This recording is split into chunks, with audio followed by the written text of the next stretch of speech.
Hola, bienvenidos y bienvenidas. Hoy el Grupo T2 nos trae una obra titulada Los otros hombres en Eva. A través de 3 monólogos, el actor nos cuenta cómo fue este turbio peregrinar del cuerpo embalsamado de Eva Perón. Dirección, Juan Martín Rosso. Actuación, Martín Rosso. Quédense, que en momentos charlamos con el actor de la obra.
El ritual va a comenzar.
Eva Perón.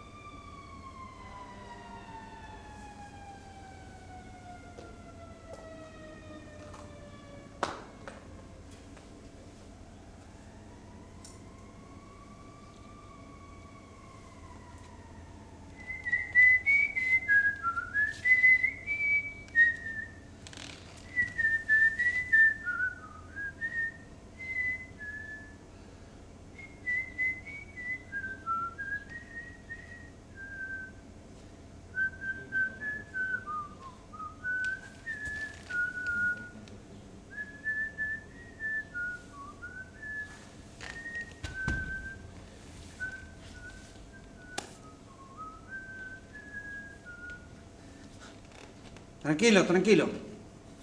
Míreme las manos. No le quiero hacer daño. Míreme las manos. Yo solo buscaba a ella y no la encontré. En cambio, usted me encontró a mí. Soldado de la patria. ¿Qué dice? ¿Será esta la patria? Tierra, lodo, barro. Sí, ese es mi apellido. Ya estoy cansado de decir cómo se pronuncia. Morcoín. Morcoín. ¿Quién sabe? Allá lejos, una casta germánica, sangre de reyes. Y ahora míreme, un simple burócrata de la muerte. Sí, ya lo acompaño. Solo permítame sacarme la patria de mis manos. Sí, ya sé que está apurado, que cumple órdenes y que no tiene tiempo. ¿De qué estará hecho el tiempo, soldado? Fíjese el suyo. La orden, el plazo, la rapidez. Fíjese el mío. Tacaño. Miserable. Escaso. Fíjese el de ella. Eterno. Milenario al menos, quizás la eternidad no exista.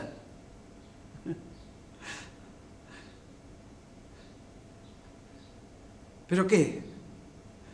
¿Qué hace, soldado? No grite. Sí, ya lo acompaño. ¿Pero qué? ¿Está nervioso? Pero ya me encontró. Me vino a buscar y me encontró y ahora me va a llevar al destacamento. Acá traigo al loco, al que se enredó con el cadáver de Eva. El degenerado. Ahí. Ahí. ¿Lo ve? Ahí al cajón. ¿Lo ve, soldado? ¿O no lo ve? Ahí. Ahí entre el barro. Sí, ya sé que estamos rodeados de barro, pero ahí no lo ve. En esas raíces de aquel árbol. Ayúdeme. Pero, soldado, ayúdeme. Pero no se preocupe por mí. Más de uno de esos oficiales que lo mandaron a buscar, me gustaría que este río de barro me arrastre, me lleve y no me devuelva nunca más. Si ahora esos hijos de puta están diciendo que lo que estuve ocultando durante 9 meses por todo Buenos Aires no era el cadáver de Eva, sino que no era una muñeca de cera. ¿Qué saben ellos? Ellos no la conocen. En cambio yo sí la conozco. No sé por qué no la quemaron o la tiraron al río de la Plata como querían los marinos. Pero no. El ejército tan temeroso de Dios nunca iba a cometer semejante pecado. Ayúdeme, soldado. Yo necesito agarrar ese cadáver. Esa es mi misión.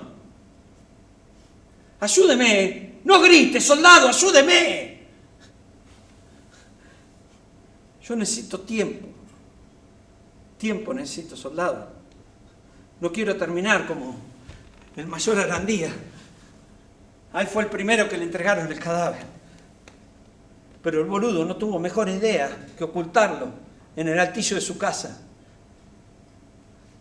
Y una noche de tormenta, refusilos, relámpago y oscuridad, confundió el fantasma de Eva con su mujer que estaba embarazada y le pegó 3 tiros. Después la locura arrasó con él, como va a arrasar con todos nosotros. Después de ese acontecimiento me vinieron a buscar a mí. Tienes que terminar el trabajo, Morcoín. ¿Por qué yo? Porque usted la conoce mejor que nadie, me dijeron. Es verdad. Yo la conocía. Es que desde que se supo que la actriz tenía una afección ulcerada en el cuello del útero, me hicieron registrar cada momento de esa enfermedad, cada dolor vaginal, cada pérdida de sangre, cada merma de peso, todo registrado en un cuaderno, con informantes claves como enfermeras, médicos o personas que se le acercaban. Pero ahora se me escapa, soldado. Esa es mi misión. Pero se me va. Ayúdeme. Pero no grite, no sea pelotudo. ¿Qué se cree que va a pasar? Yo soy un teniente coronel de la patria, soldado. ¡Ayúdeme! Ayúdeme. ¿Por qué la traje acá? Por las velas. Que yo el primer lugar que busqué para esconder el cadáver fue en un pañol al lado de mi oficina. Ahí yo podía observarla. Cada tanto iba y abría el cajón. A veces le tenía que poner la mano debajo de la nariz para ver si respiraba. Era perfecta, hermosa. Pero una tarde, cuando me iba de mi oficina, había colocado unas velas en la puerta del pañol. Me dio un escalofrío por todo el cuerpo. ¿Quién había sido? Los que la adoraban y ponían unas velas como una forma de reconocimiento. O peor, era el Comando Civil Católico que dejaba las velas como un fuego para prenderla fuego a ella y a todo lo que representaba por los siglos de los siglos. Eso me obligó a cambiar el cadáver de lugar. Pero siempre aparecían las velas. Aparecían las velas. Por eso la traje acá. Acá es difícil poner velas. Pero ayúdeme, soldado, porque se me va. Agárreme de la mano y yo intento agarrar el cajón. Total, si llegamos a zafarnos, el que se cae al río de barro soy yo. No sea cagón, soldado. Agárreme. ¿Que no me va a ayudar?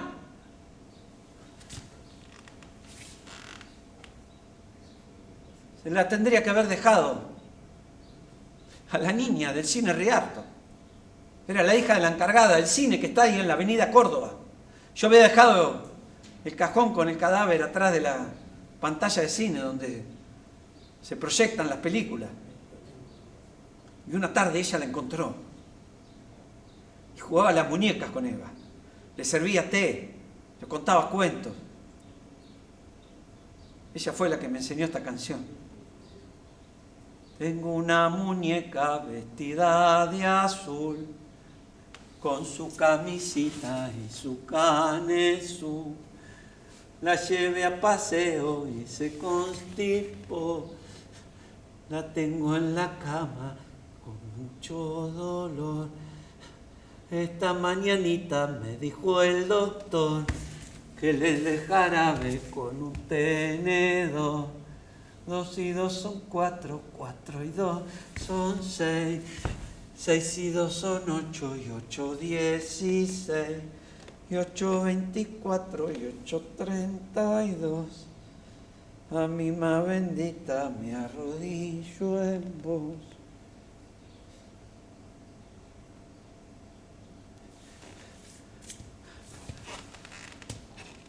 Tengo que ir a buscar un gancho para agarrar ese cajón. Sepa que yo cumplo órdenes igual que usted. Y otra cosa, recuerden que yo soy un teniente coronel de la patria y pertenezco al servicio de inteligencia del ejército. Si me llega a pasar algo a mí, la va a pasar muy mal usted y toda su familia. ¿Sabe? El nombre que tanto le cuesta pronunciar quiere decir el rey de los pantanos.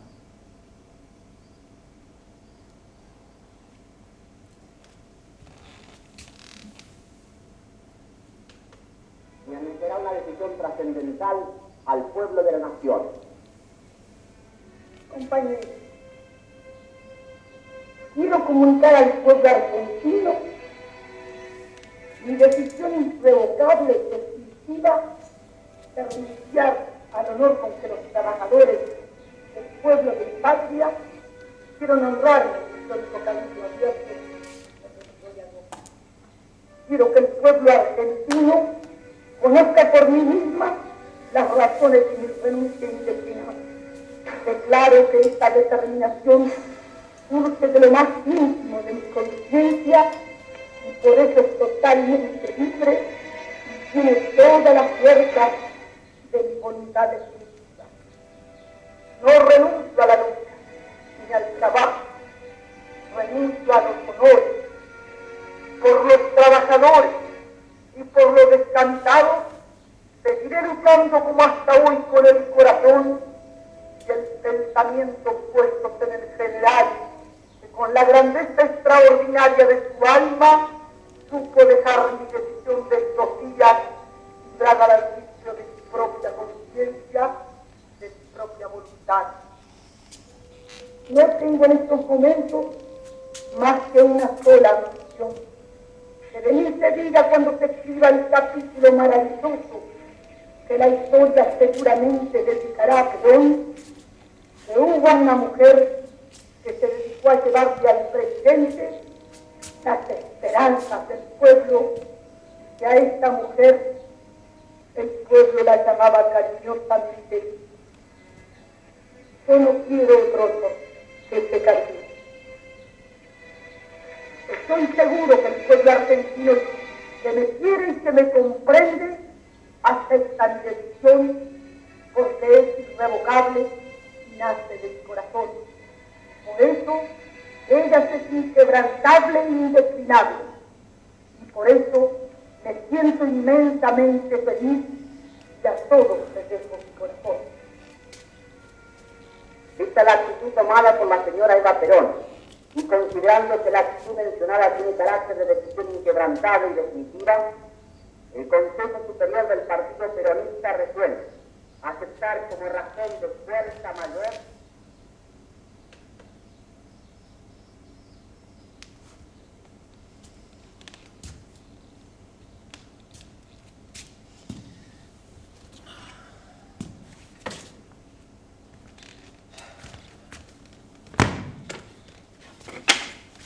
Es raro,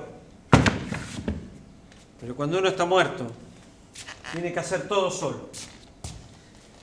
Buscar las cosas, acomodarlas,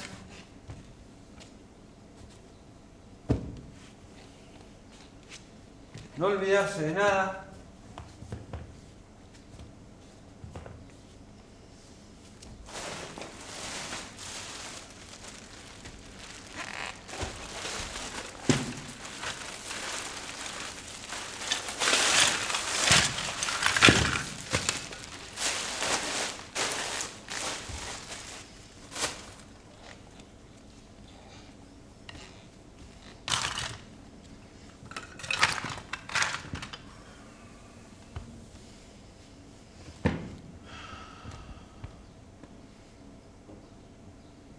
Y esperar.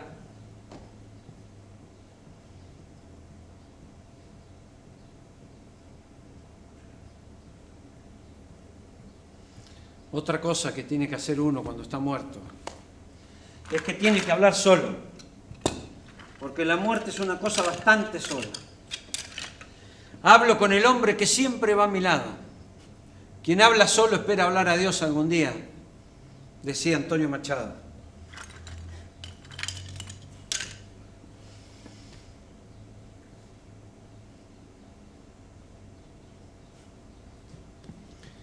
Y acá estoy, hablando solo.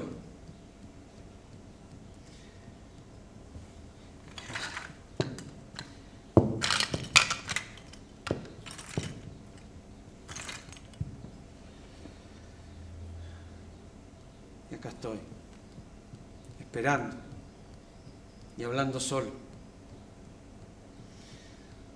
Donde yo llegué, siempre tenía alguien que me hacía las cosas. En mi hogar, en el cuartel, en el trayecto del cuartel al hogar y del hogar al cuartel. Por ejemplo, en mi casa, mi mujer me planchaba las camisas, porque a donde yo llegué, las camisas tienen que estar bien planchadas, los zapatos bien lustrados y los cordones atados con firmeza. Y ella hacía todo. Y hasta le sirvió café a los muchachos cuando me fueron a buscar. Y cuando vio que ya estaban con el cafecito en mano, bien sentados en el living, se fue a hacer las compras.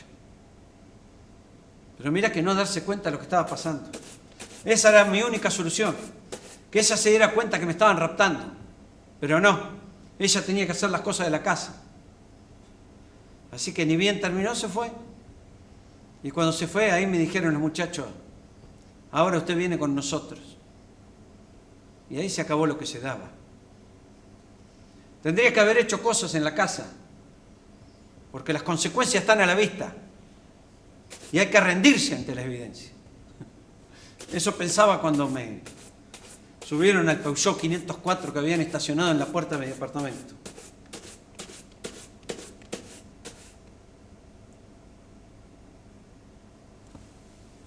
Sara, Sara, ¿me escuchás? Tengo que decirte algo. Sara, escúchame. Es algo importante. ¿Me escuchás? ¡Hey! ¡Sara! ¿Me escuchás?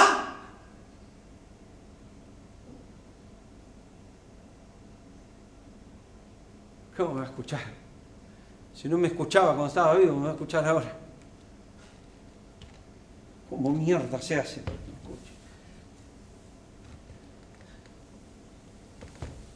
Es raro.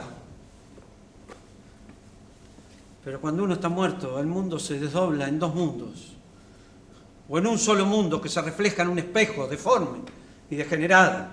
Y uno se mira en el espejo de ese día y le devuelve una imagen que no sabe si es o no es la única realidad. Por ejemplo, yo me veo vestido así nomás. En cambio ellos, que no llegaron a ningún lado porque recién empiezan, llevan puesto el uniforme diario de presentación del ejército argentino.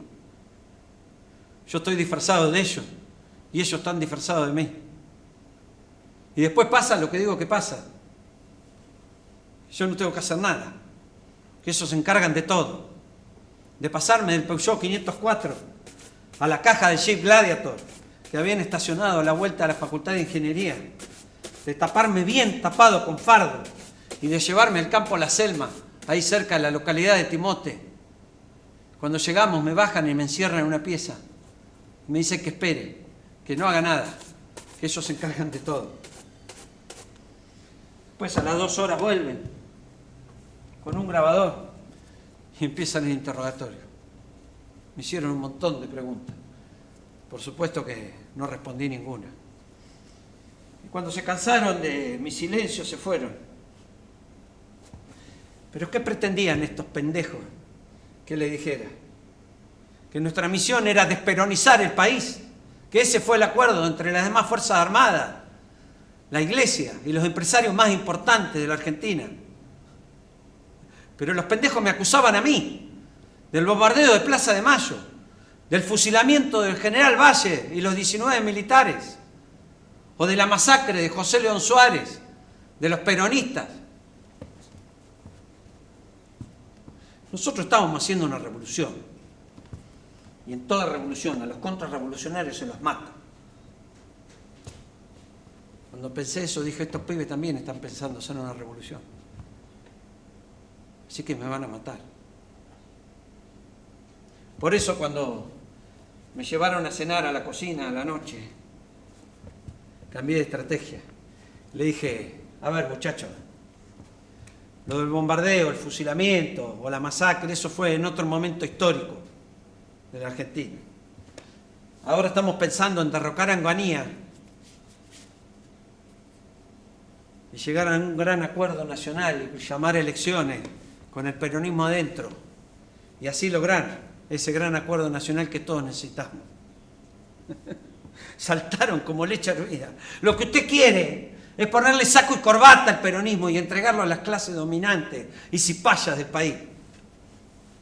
Y de mala gana me volvieron a llevar a la pieza. Al otro día volvieron con el grabador, pero esta vez querían saber otras cosas. Querían saber sobre el cadáver de Eva. Así que les hice un gesto para que apagaran el grabador. Y le dije, muchachos, sobre eso no puedo hablar. Lo único que les puedo decir es que tuvo cristiana sepultura y está al resguardo del Vaticano. Pero si ustedes me sueltan, cuando sea el momento oportuno hago aparecer el cadáver. Ahí el más grande del grupo debería tener unos 23 años.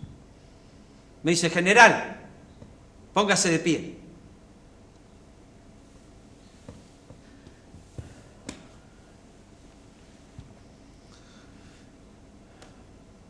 El Tribunal Popular lo declara culpable por el bombardeo de Plaza de Mayo, por el fusilamiento del general Valle y los demás militares y por la sangre que se cometió con los peronistas en José León Suárez y por el ocultamiento del cadáver de Eva Perón, y será ejecutado. Ni un cura me trajeron los hijos de puta. Me llevaron a un sótano, me ataron las manos en la espalda, me pegaron 3 tiros y me tiraron en un foso que habían cavado ahí mismo. Me pusieron una manta y después escucho a uno decir: hay que tirarle cal viva, porque la cal viva destruye los cadáveres. Y yo tenía ganas de decirle, pero como recién estaba muerto no sabía que podía hablar. Dije: muchachos, la cal viva solo destruye las partes blandas del cadáver, como son los músculos, las articulaciones, las vísceras, pero no los huesos. Para destruir huesos se necesitan 960 grados centígrados y eso se logra con una incineradora. Matar es fácil, lo difícil es deshacerse de los cadáveres.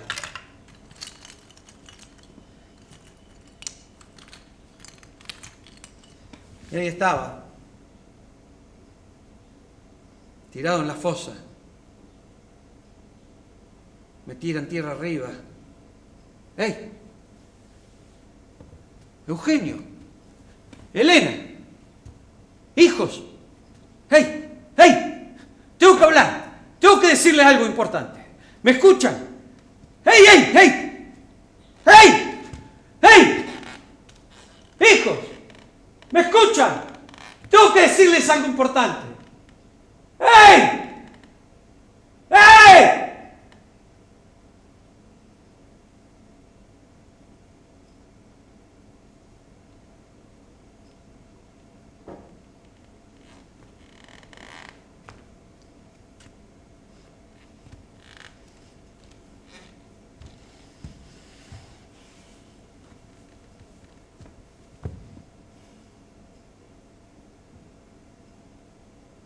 Él estaba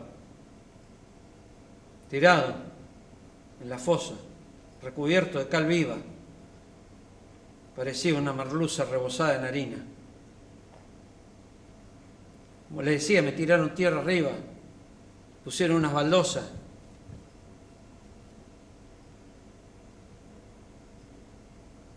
Y ahí es cuando me doy cuenta que la muerte es una cosa bastante sola. Pero uno no llegó a donde llegó porque así nomás, sino porque es un militar consumado, formado. Y me doy cuenta que en mi condición de muerto puedo seguir aportando a la causa,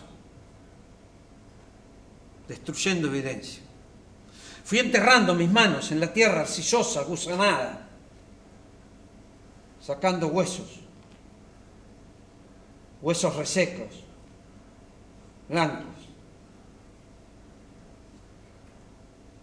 Estos huesos pertenecen al cáncer que nosotros teníamos que curar, mutilando, desgarrando, operando sin anestesia si era necesario. Estos huesos están en el mutismo, pero si se encuentran, pueden decir qué les pasó, de quiénes son, a qué madre les pertenece.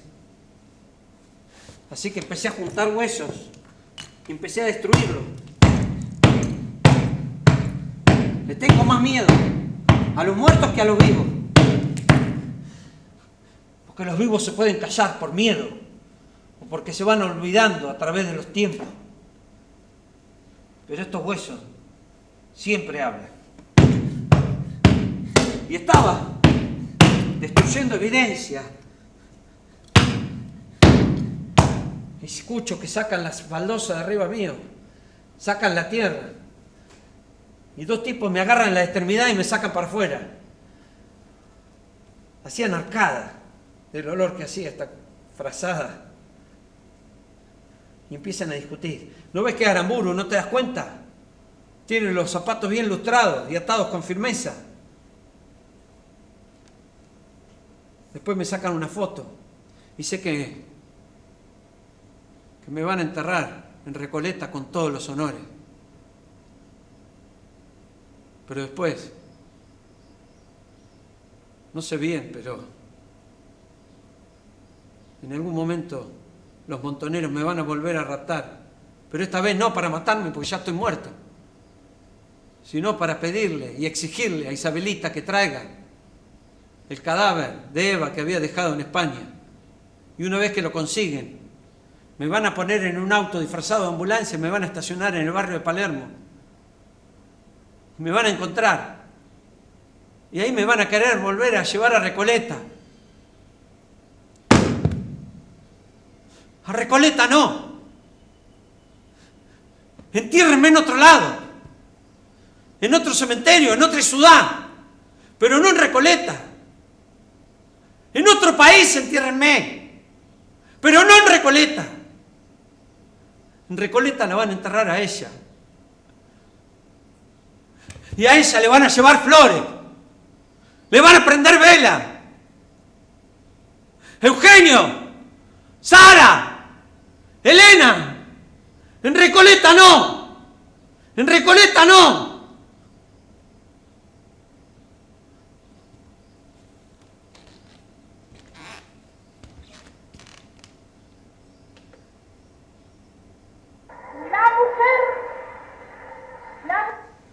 No puede hablar, no. La mujer argentina se transformó desde aquella tarde gloriosa del 17 de octubre en que formó con todo el pueblo las columnas reivindicatorias de la voluntad nacional, dispuestas a morir o a libertar al coronel Perón. La mujer argentina se fervorizó y reclamó su puesto en la lucha desde el día de la epopeya popular, como cuando el pueblo al rescatar al líder rompió las cadenas de la negación política, la esclavitud económica y la injusticia social, y fue dueño de su destino.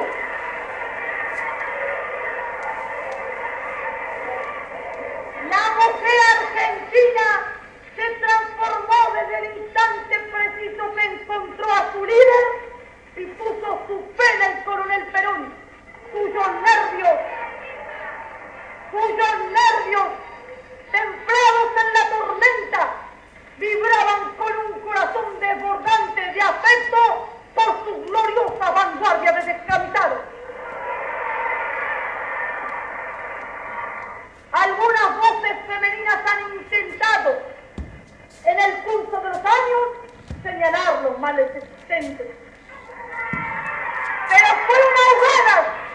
Pero fueron ahogadas por la magnitud de los hechos catastróficos y el pauperismo, cuando no por las guerras, siempre provocadas por el capitalismo internacional, que en las páginas de su doctrina el general Perón definió como la fuerza de aglomeración fría, internacional, sin patria y sin corazón.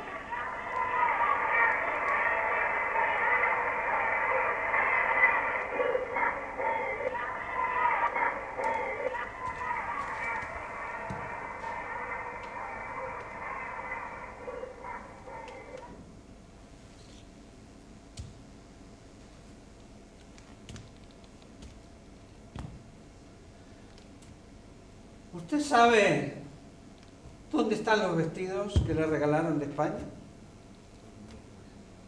No sabría decirle, señora. Le ha preguntado al general. Sí, pero dice que no sabe. Eran 50 vestidos, uno por cada provincia. No sabría decirle. Pero, dadas las circunstancias, ¿para qué querría esos vestidos? Para tocarlos, para mirarlos. Amo todo lo español. Así me recibió la actual esposa del general Perón, una tal Estela Martínez, prescindiendo de toda normativa, de toda ceremonia, con esa forma de hablar que tiene, que ni siquiera es de los argentinos, porque los argentinos hablan con falta de ortografía. Si le da lo mismo una S que una C, ni que hablar de las zetas. Y a las jotas las tragan, como si se les trabaran los pulmones. Dicen vaca, por nombrar el animal. ¡Qué horror! Y ellos tan campantes. Si los escuchara mi maestro de la única escuela que había en Zaragoza, cuando yo era pequeño, les hubiese pegado con la regla. ¿Qué no sabes? Toma por capullo. Escribe 100 veces, pronuncia otras 200. Y aquella otra que ni siquiera se sabe de dónde sacó esa forma de hablar. Luego sí ingresamos a la quinta 17 de octubre, ahí que queda en el barrio Puerta de Hierro, cerca de Madrid. Cuando ingresamos estábamos esquivando los caniches que no paraban de ladrar. Encima, el secretario, un tal López Rega, les gritaba a los caniches para que se callaran. Una verdadera batahola. Ahí pude divisar al general, que me estaba esperando en el vano de la puerta, en mangas de camisa, aunque hacía mucho frío. Me acerqué y me estrechó la mano con firmeza, a pesar de los años transcurridos. Luego me guió hasta el salón de invierno y cuando llegamos a la puerta, quedé paralizado, como si me hubiesen pegado una cachetada. Es que en una mesa larga habían colocado el cajón, que por cierto no era el original. Había un olor característico de las pastillas larga manos que yo había colocado para que no proliferaran los microorganismos. Era ella, sin lugar a duda. De repente, los caniches pararon de ladrar y el general con voz ronca me dice: ¿qué opina, doctor? Cuando me acerqué al cajón, aquella otra empezó a desenredar el rodete para sacar las horquillas que estaban en mal estado y ventilar la cabellera. Lo hizo a motu propio. Yo no le pedí que hiciera tal cosa, pero ¿qué iba a hacer yo? Yo era un espectador, un extranjero, pero con mucho amor por ese país que tanto me dio y que tanto tiempo estuve en él. Desde 1925, cuando fui contratado por la Universidad Nacional de Córdoba para hacerme cargo de las cátedras de anatomía y de la dirección del Museo de Ciencias Naturales. Después, el gobierno de España me contrató como agregado cultural de la embajada. Y por último, el general Perón, para que realizara la conservación del cadáver de Eva Perón.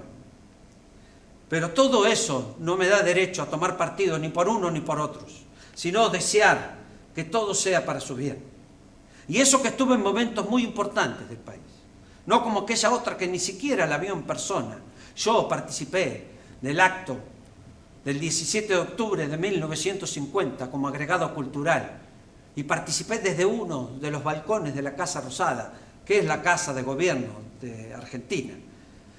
Ahí, como médico, tuve la curiosidad como un cuerpo anémico y de bajo peso, como tenía Eva a causa de su enfermedad, podía decir un discurso con tanta vehemencia a más de 500.000 personas. Pero el momento más importante de mi vida, sin lugar a dudas, fue el 26 de julio de 1952, cuando me llamó el doctor Cámpora para que me hiciera en forma urgente presente en el Palacio Unzué, que en ese entonces era la casa presidencial, porque a las 20:25 horas había fallecido Eva y tenía que empezar con mi trabajo por el cual me habían contratado. Cuando llegamos, con mi ayudante Pepe, catalán él, se estaba esperando dar la noticia por cadena nacional a que terminara el noticiero. Cosas de la política. Mientras tanto, nosotros empezamos a acomodar uno de los baños del Palacio Unzué. Mi oficina o la Facultad de Medicina hubiesen sido lugares más apropiados para llevar adelante el trabajo. Pero bueno, había que hacerlo ahí mismo. Así que empezamos a acomodar el baño y traer los reactivos que necesitábamos para el trabajo. El timón, el tricloroetileno, el formaldehído, litros y litros para llenar la bañadera. Una vez que nos entregaron el cadáver, pudimos ver que todavía no habían empezado las primeras livideces producto de post-mortem.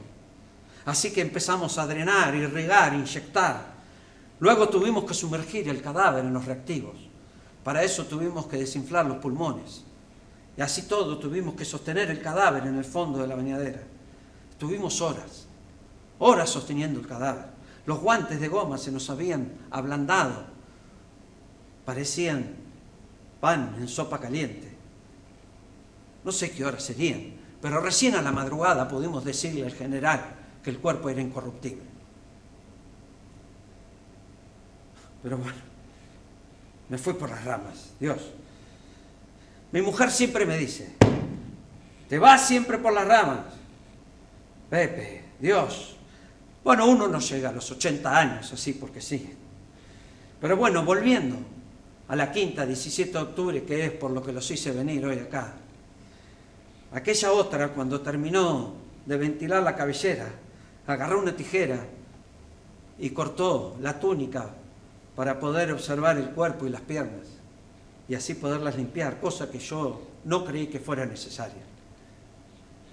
Pero esa dupla hace y deshace lo que les parece. Me atrevo a decir que el alma mater de esa dupla es el secretario. Digo, porque les habla en el oído y ella sale a cumplir sus designios. Cuando terminó de limpiar, me contó que los trajes que le habían regalado en España estaban en el sótano del Palacio Unzué y que Eva bajaba cada tantos a mirarlos para recordar esos viejos tiempos y que deberían estar ahí. No sería yo quien les dijera que del Palacio Unzué no quedó nada, que la Revolución Libertadora, cuando tomó el gobierno, destruyó el Palacio Unzué, ni los escombros dejaron. Entiendo que un accionar de esa naturaleza llevada a cabo por la Revolución Libertadora era para destruir las malas acciones del peronismo y así que renaciera una nueva república. Conocí a muchos personajes de esa revolución en persona, militares muy formados, cultos, gente civil, honrada. Con el único que tuve problema fue con un tal Argibay Molina que había asumido como ministro de Salud. Él vino a verme una vez a mi despacho y me dijo, Ara, usted nos ha generado un problema y tiene que deshacerlo. Y tiene que devolver el cadáver a su estado natural. Le dije, pero eso es imposible, señor. Ahí intentó amenazarme de alguna manera, yo me hice como el que no entendía. Y le pedí que se retirara, porque tenía asuntos que hacer. Y cuando se iba, me dijo, si ustedes no pueden devolver el cadáver de Eva a su estado natural, vamos a tener que quemarlo, tirarlo al Río de la Plata o enterrar la parada. Eso último deben haber hecho, porque uno de sus pies estaba en mal estado. Cuando lo advertí, le dije al general que yo lo podía arreglar. Es que yo tengo una afinidad con los pies desde que ayudé a mi padre, que era pedicuro, cuando era adolescente. Y él me enseñó a apreciar los buenos pies. Que no era el caso de Eva, porque Eva estuvo mucho tiempo a pata pelada cuando era niña y adolescente. Tenía los talones agrietados y las uñas con afecciones mal curados. Mi padre le hubiese hecho un trabajo fenomenal a esos pies. Ay, Dios, qué cabeza. Otra vez me fui por las ramas. Volviendo a la quinta, 17 de octubre. Como les dije, el cadáver había sido enterrado y la humedad había hecho lo suyo. La falange del dedo gordo de la mano derecha que había cortado la Policía Federal para corroborar las huellas digitales de Eva se había desprendido. Nunca entendí que era necesario hacer ese tipo de corroboración. Me pareció siempre un abuso de autoridad por parte de la Policía Federal. Y eso que me convenía, porque ya en ese entonces se decía que no era Eva, sino que era un cadáver de una muñeca de cera. El rosario que le regaló el sumo pontífice, ¿se lo han robado? Y aquel Moscardón le debe haber hecho algún gesto a la otra porque salió rápido para adentro y al rato volvió con el rosario en mano. No, se lo quité para limpiar algunas de las cuentas que estaban en mal estado, me dijo. Y mientras colocaba el rosario en las manos de Eva, miró por el rabo de sus ojos al moscardón, y el moscardón inclinó la cabeza. El general, con las manos gachas, con la cabeza gacha y las manos adentro de los bolsillos, solo la sacó para levantar uno de los caniches que seguía ladrando. Mi mujer no quería que yo vaya a Puerta de Hierro. Ella todo lo relacionado con Eva la pone de mal humor. Así que tuvimos una pequeña discusión. Agarró algunas cosas, las metió en un bolso y se fue. A Zaragoza. Es que ella todo lo vivido por Eva lo ve como una infidelidad. Es que haber trabajado 3 años y 3 meses con el cadáver de Eva en el segundo piso de la CGT, ella me hablaba como si yo fuera un bígamo. En cambio, para mí Eva, bueno, mejor dicho, su cadáver, fue un hecho cultural, un arte. Yo no podía devolverle a toda esa gente que hizo semanas colas para saludarla, una vez muerta, devolverla como le dejó el cadáver, que parecía un ratón deglutido por una serpiente. Yo necesitaba devolver a esa Eva como cuando fue a España y le regalaron esos trajes que la otra insiste en tocar. Eva ahí era un capullo en flor a punto de cuajar. Era tremenda, bella. La forma con que les habló a los trabajadores españoles, diciéndole que su marido no era gobernador, no solo por el voto del pueblo, sino por la victoria de una lucha. Ahí Eva era impresionante, irritable, bella. En uno de sus pliegues de su piel lleva escrito mi firma, Pedro Ara.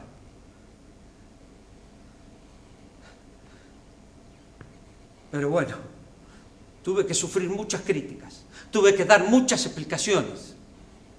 Yo, que soy un catedrático irreprochable, un padre de familia ejemplar, un hombre honesto, dando explicaciones.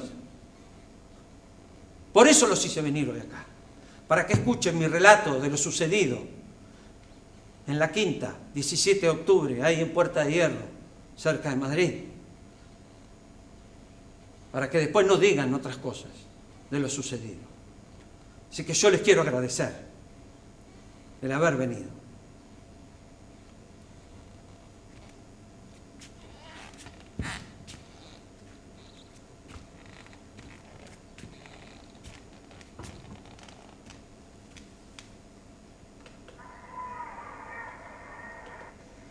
No puede haber amor donde hay explotadores y explotados.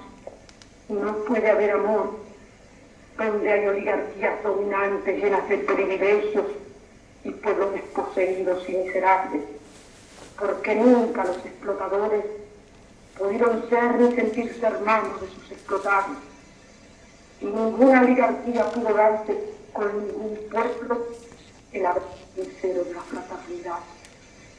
El día del amor y de la paz se dará cuando la justicia barra de la faz de la tierra a la raza de los explotadores y de los privilegiados, y se cumplan inexorablemente las realidades del antiguo mensaje de Belén, renovados los ideales del justicialismo peronista, que haya una sola clase de hombres, los que trabajan, que sean todos para unos y uno para todos, que no exista ningún otro privilegio que el de los niños, que nadie se sienta más de lo que es, ni menos de lo que puede ser, que los gobiernos de las naciones hagan lo que los pueblos quieran, que cada día los hombres sean menos pobres y que todos seamos artífices del destino común.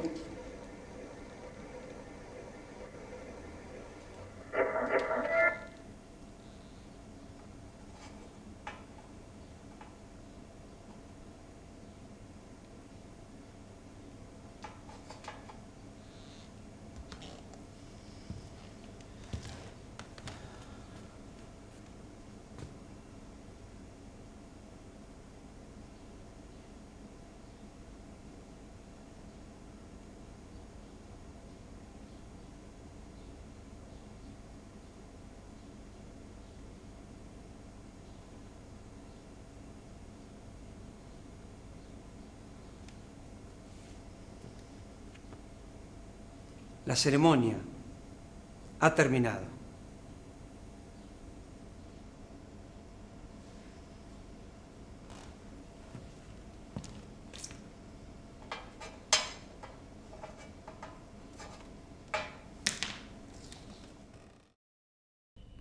Bueno, ahora sí estamos con el actor Miguel Rosso de Todos los hombres en Eva. Hola Martín. ¿Cómo te va? ¿Cómo va? ¿Cómo andás? ¿Todo bien? Todo bien. Ahora acá en este rol de entrevistador. Muy bien. Martín Rosso, eximio actor de la ciudad de Tandil y del teatro, un gran luchador del teatro independiente de la ciudad. Martín, obrón, muy buena obra. Me decías recién que esta obra fue escrita por 3 autores diferentes. Contame un poco de eso.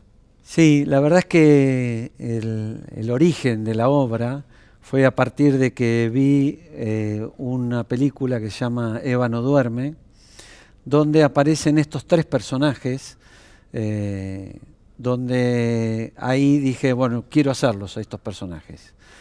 Los personajes son Ara, que fue el médico que embalsamó el cuerpo de Eva, después a Morcoín, que fue el de la CIDE, el del ejército, que ocultó el cadáver durante 9 meses en la ciudad de Buenos Aires hasta que se decidió llevar el cadáver al cementerio de Milán.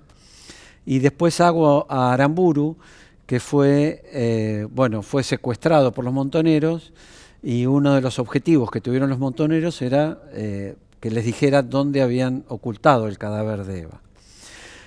A partir de tener esa necesidad de hacer esos 3 personajes, primero empecé a investigar yo la historia de esos 3 personajes, y por casualidad, contándole el proyecto a Juan Pablo Santilli, que es un dramaturgo de la ciudad de Necochea, me dice, yo te hago a Morcoín, te hago a Aramburu. Buenísimo, me pareció una buena idea, y ahí dije, bueno, ¿por qué no conseguir otros 2 dramaturgos que me hicieran los otros personajes? Así que llamé a Marcelo Marán, que es un dramaturgo de Mar del Plata, y él seleccionó a Morcoín para hacerlo. Y después, conocí a una dramaturga de la ciudad de La Plata, Roxana Aramburu, que aparte es bióloga, y entonces me hizo a Ara. Así que, bueno, con esos 3 textos armé la obra Los otros hombres en Eva. Muy interesante ver cómo también la visión de cada dramaturgo, ¿metiste mano vos también en los textos al ser actor? Sí, fue interesante porque realmente me dieron una visión diferente a la que yo me había imaginado en un inicio, claro, digamos, ¿no? Por ejemplo, Ara, que me hizo Roxana Aramburu, es cuando tenía 80 años y lo llama Perón cuando le devuelven el cadáver en Puerta de Hierro, donde Perón estaba en España, después de 14 años de estar oculto el cadáver, y Perón lo llama a Ara, que ya estaba en España, porque es español Ara, para que reconociera nuevamente el cadáver y en qué condiciones estaba el cadáver. Así que Roxana me lo coloca a Aramburu, a Pedro Ara me lo coloca con 80 años, que yo me lo había imaginado cuando lo embalsamó, digamos. Qué sé yo, Juan Pablo Santilli, Aramburu me lo hace muerto ya, es un fantasma. Entonces, bueno, realmente a mí me propusieron, los dramaturgos me propusieron otra apuesta, digamos, ¿no? Otra visión a la que yo tenía, digamos, ¿no? Así que fue interesante el haber convocado dramaturgos. Marcelo Marán lo coloca a Morcoín. Morcoín quiere decir en alemán rey de los pantanos, y me lo coloca en un pantano. Claro. Entonces, bueno, esta idea de hacer una obra con 3 dramaturgos diferentes realmente enriqueció la propuesta estética, ¿no? Me parece que está bueno el proceso, diferentes procesos de la creación del teatro independiente, ¿no? Donde a veces por ahí hay creaciones colectivas, esto sería una creación colectiva pero a su vez individual. Sí, porque bueno, cuando yo recibí los textos, yo intervine con los textos también, digamos. Yo no lo quiero contar la obra, digamos, espoliar la obra, pero había cuestiones, por ejemplo, en Aramburu, que yo no estaba de acuerdo ideológicamente con lo que planteó Juan. Y entonces yo hablé con Juan y le digo, mirá, esta mirada que vos tenés, para mí no es por ahí la cuestión. Y Juan me dijo, mirá, el texto ya es tuyo, digamos, ¿no? O sea, yo ya hice mi trabajo, ahora hacé tu trabajo, ¿no? Y bueno, sí que sí, hice una propuesta, sobre todo el final modifiqué del texto. Y así, bueno, sí, a medida que fui construyendo el personaje, los personajes, los textos los fui acomodando a esta construcción de personaje también, ¿no? Así que, por suerte, buena onda los 3 dramaturgos, me dejaron intervenirlos y bueno, fue un laburo. Bueno, el único que lo vio, por ejemplo, la obra ya lleva 20 funciones y la único que la vio hasta ahora fue Juan Pablo Santilli. Así que todavía Marán no la vio ni Roxana, así que bueno, vamos a ver qué les parece, ya la van a ver. Cómo interviene. ¿Cuál fue el personaje de estos 3 que más tenías ganas de hacer? ¿Cuál fue el que te la verdad que decir, no sé si ganas. Me parece que los 3, una vez que recibí los textos, bueno, empecé a trabajarlos. Lo que sí, mi laburo fue cómo diferenciarlos, digamos, ¿no? Así que mi trabajo compositivo, bueno, yo, como bien sabés, yo soy profesor de expresión corporal y trabajé mucho sobre esa técnica, digamos. Por ejemplo, los 3 tienen un nivel diferente. Morcoín lo trabajé con nivel bajo, o sea, siempre está arrodillado, utilizando el nivel bajo.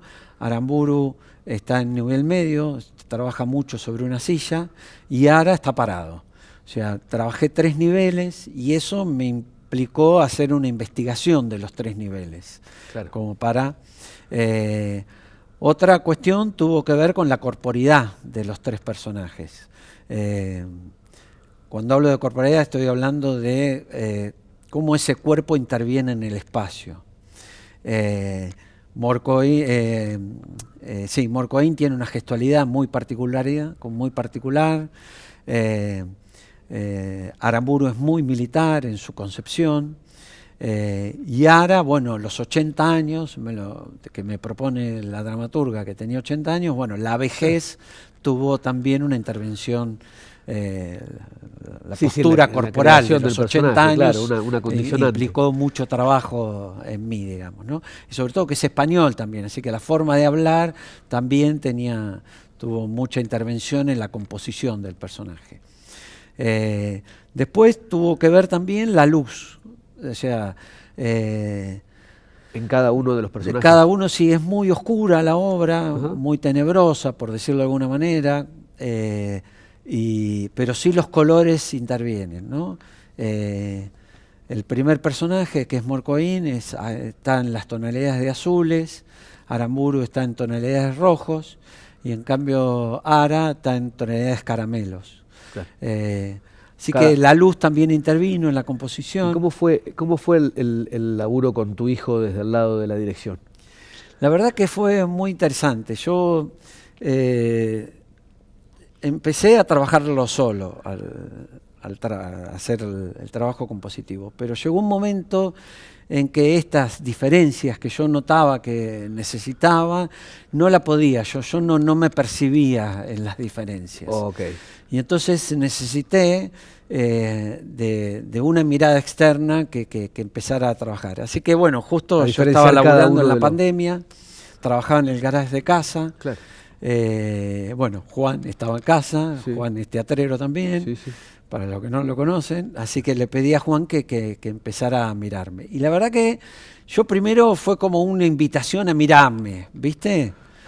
Pero después Juan, las intervenciones que tenía... aportaban un montón. Aportaban un montón, claro. ¿Viste? Entonces le puse el título. Bueno, de loco, director, dirigime. Y o sea, de mirame pasó a decir, loco, hacete cargo y dirigime. Subordinación y valor al director. Y ahí ya agarró el cuaderno y empezó a escribir y a proponerme cosas y a intervenir en el trabajo. Así que fue muy interesante porque, bueno, aparte de ser mi hijo, bueno, yo fui docente de él también, y así que él entendía mis cuestiones técnicas por las cuales yo estaba trabajando. Entonces, su dirección fue a través de conceptos técnicos por el cual yo estaba trabajando. Claro. Entonces, qué sé yo, ¿no? Loco, sentate siempre en los isquiones con Aramburu. Digo, porque ahí te está poniendo una posición, una postura corporal que es muy característico. No te sientes así, sentate así. Claro. Registrate que estás sentado sobre los isquiones. ¿Entendés? Digo, cuestiones tu propia técnicas, medicina. Claro, tal cual. Con cuestiones técnicas, él me iba guiando, ¿no? Fíjate la mirada en esto, mirala acá, porque eso estuvo bueno. ¿No? Cuestiones que yo, sin darme cuenta, manejaba cuestiones técnicas que él me las remarcaba y no te la olvides. Claro. Y bueno, fue muy interesante. La verdad que el laburo de Juan fue muy enriquecedor y al toque pudimos encontrar el diálogo entre actor y director y tener un mismo diálogo, digamos, ¿no? Y una última pregunta, Martín. ¿Qué mensaje nos dejas a través de esta obra? Mirá, yo ya hace tiempo me reconozco como un teatrista militante. Y la verdad que yo utilizo al teatro, digo, y pongo la palabra militante porque tiene un objetivo en mí, digamos, ¿no? Que es militar a través del teatro. Digamos, todo teatro es político, pero allá, amén de que todo teatro es político, yo pienso en que es un teatro que da un mensaje de militancia, digamos, ¿no? Sí. Y en este caso es reconocer la figura de Eva y ponerla hoy en presente, digamos, ¿no? Esta Eva feminista, esta Eva luchadora, símbolo del peronismo, y no solo se llaman Los otros hombres en Eva, sino que yo hablo de que la obra es una misa peronista. Digamos, realmente es un ritual para peronistas, claro, donde reivindicamos y charlamos sobre la figura de Eva. Y por eso la estoy haciendo, es una obra que se puede hacer en todos los espacios